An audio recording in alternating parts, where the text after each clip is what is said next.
हर हर महादेव। आप लोगों का दिन शुभ और मंगलमय हो। श्रावण मास महात्म्य कथा अध्याय 3। श्रावण माह में की जाने वाली भगवान शिव की लक्ष्य पूजा का वर्णन। सनत कुमार बोले, हे भगवान, आपने श्रावण मासों का संक्षिप्त वर्णन किया है। हे स्वामीन, इससे हमारी तृप्ति नहीं होती है, अतः आप कृपा करके विस्तार से वर्णन करें, जिसे सुनकर हे सुरेश्वर मैं कृतकृत्य हो जाऊंगा। ईश्वर बोले, हे योगीश, जो बुद्धिमान नक्त व्रत के द्वारा श्रावण मास को व्यतीत करता है, वह 12 महीनों में नक्त व्रत करने के फल का भागी होता है। नक्त व्रत में दिन की समाप्ति के पूर्व सन्यासिनों के लिए एवं रात्रि में गृहस्थियों के लिए भोजन का विधान है। उसमें सूर्यास्त के बाद की 3 घड़ियों को छोड़कर नक्त भोजन का समय होता है।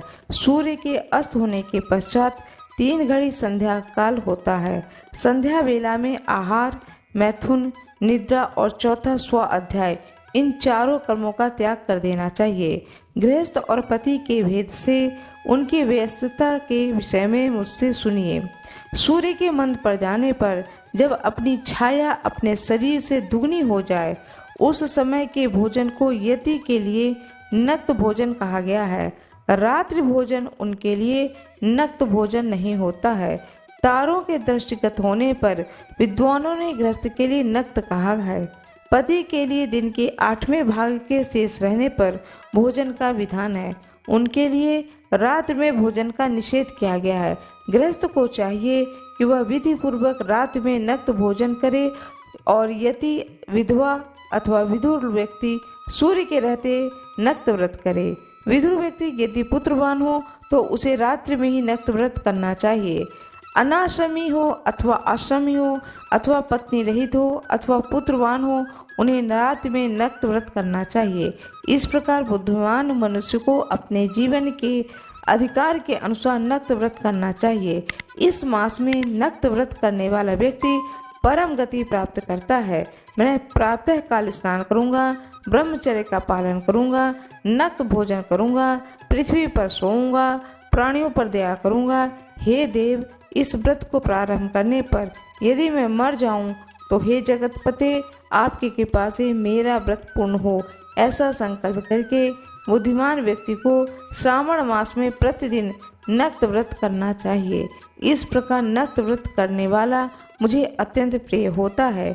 ब्राह्मण के द्वारा अथवा स्वयं ही अतिरुद्र, महारुद्र अथवा रुद्र मंत्र से महीने भर प्रतिदिन अभिषेक करने वाला, हे बस, मैं उस व्यक्ति पर प्रसन्न हो जाता हूँ, क्योंकि मैं जल धारा से अत्यंत प्रीति रखने वाला हूँ। अथवा रुद्र मंत्र के द्वारा मेरे लिए अत्यंत प्रीतिकर होम प्रतिदिन करना चाहिए। अपने लिए जो भी भोज्य पदार्थ अथवा सुख भोग की वस्तु अति प्रिय हो, संकल्प करके उन्हें श्रेष्ठ ब्राह्मण को प्रदान करके स्वयं महीने भर उन पदार्थों का त्याग करना चाहिए। हे मुने, अब इसके बाद उत्तम लक्ष्य पूजा विधि को सुनिए। लक्ष्मी चाहने वाले अथवा शांति की इच्छा करने वाले मनुष्य को लक्ष्य बिलपत्र या लक्ष्य दुर्वादलों से शिव की पूजा करनी चाहिए। आयु की कामना करने वाले को चंपा के लक्ष्य पुष्पों तथा विद्या चाहने वाले व्यक्ति को मल्लिका या चमेली के लक्ष्य पुष्पों से श्रीहरि की पूजा करनी चाहिए। शिव तथा विष्णु की प्रसन्नता तुलसी के दलों से सिद्ध होती है। पुत्र की कामना करने वालों को कटोरी के दलों से शिव तथा विष्णु का पूजन करना चाहिए।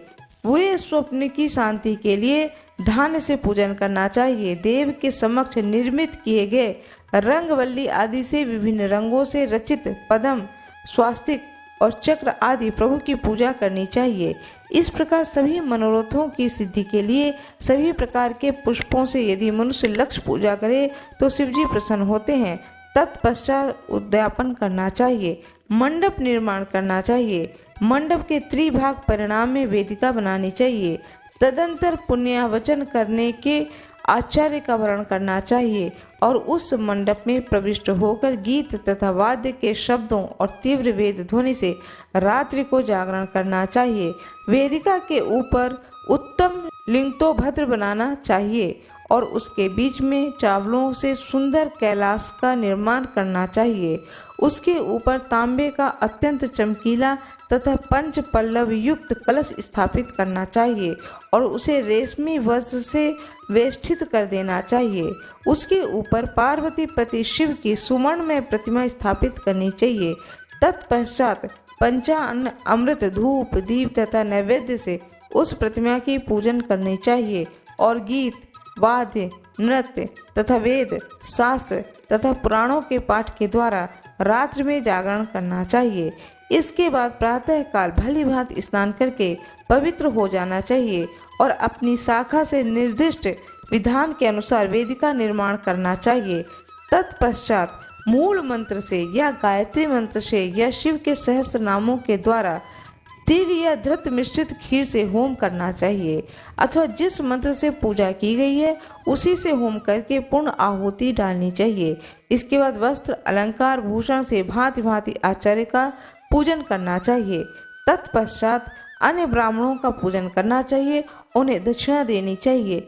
जिस जिस वस्तु से उमापति शिव की लक्ष्य पूजा की हो उसका दान करना चाहिए। स्वर्ण में मूर्ति बनाकर शिव की पूजा करनी चाहिए और यदि दीप कर्म किया हो तो उस दीपक का दान करना चाहिए। चांदी का दीपक, स्वर्ण की वर्तिका अर्थात बत्ती बनाकर उसे गोधृत से भरकर सभी कामनाओं और अर्थ सिद्धि के साथ उसका दान करना चाहिए।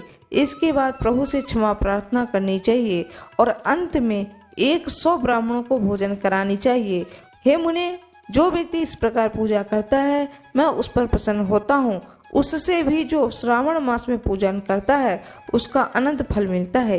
यदि अपने लिए अत्यंत प्रिय कोई वस्तु मुझे अपने अर्पण करने के विचार से इस मास में कोई त्यागता है तो अब उसका फल सुनिए। इस लोक में तथा परलोक में उसकी प्राप्ति लाख गुना होती है। सकाम करने वाले से अभिलिषित सिद्ध होती है, निष्काम करने से परम गति मिलती है। इस मास में रुद्राभिषेक करने वाला मनुष्य इसके पाठ की अक्षर संख्या में एक एक अक्षर के लिए करोड़ों करोड़ों वर्षों तक रुद्रलोक में प्रतिष्ठा प्राप्त करता है।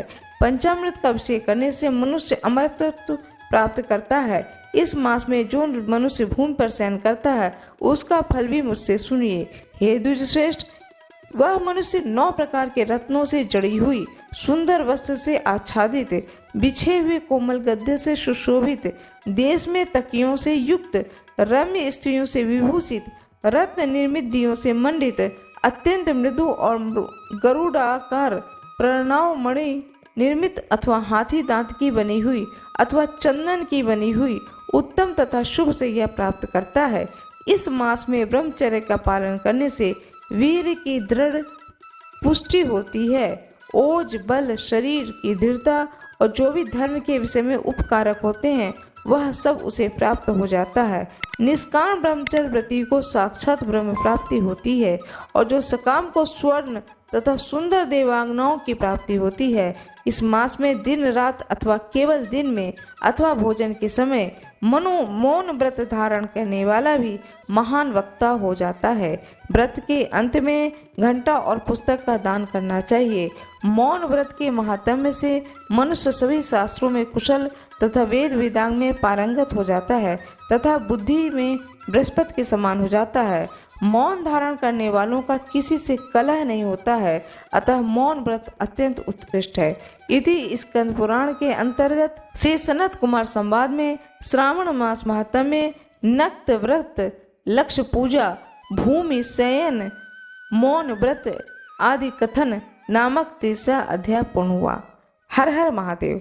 भगवान भोले की जय हो, माता लक्ष्मी की जय हो, गणेश जी की जय हो।